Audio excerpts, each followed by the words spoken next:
Eh, ikaw ayaw mong nag-diet ka eh. Nag-diet, nagbutis pa si Chen Chen. Inaya ko si Chen Chen din Oh, Gusto mong post up, ano kami ni, bako. sinabihan ko na yun. Charlotte. Ay, alaga yata niya si Maya ngayon eh.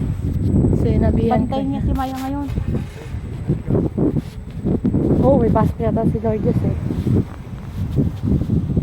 May pasok si Mang Lourdes. Hindi ka Kaya na pupunta sa kanya. hindi ako naliligaw natin. Hindi ba ako nagalabas ng bahay? Parehas lang kayo. Hindi rin siya nagalabas. Nalabas pala sila nung kailan. Nagkain sila doon sila sa Miliha. Nag-picnic. Oo.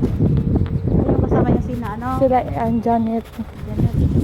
Kain sila dun sa ano yun? Nakakain ka na ba doon, te? Saan? Doon sa taas. Doon sa taas ng simbahan. Yung pinuntahan natin na may upuan. May breakfast daw doon. Ha? Yung pinakita natin dati ano tayo doon. May breakfast ko daw doon. Dito ba tayo umalayo? Charlotte? Oo. Tumawid. Oo. Tapos Buji ba na doon. Punta tayo ng Aplaya, ate. Ang apply, aray ko. Doon sa Buji ba? Yan oh. Pababa. Hindi mo kung may sakyan sa likod. Wala naman te.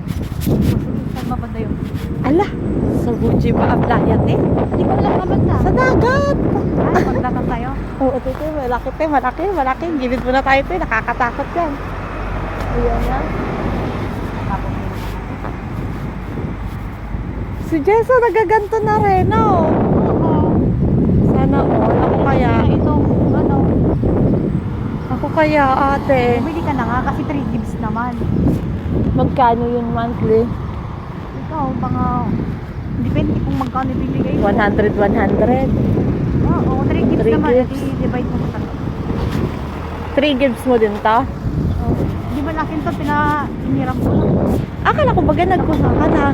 Aray ko, wala pa akong pera. Akala ko nagkuha ka na. Hindi naman din ako nalabas. Magkasama naman din. Kaya, Saka na pag nakarating yung jowa ko.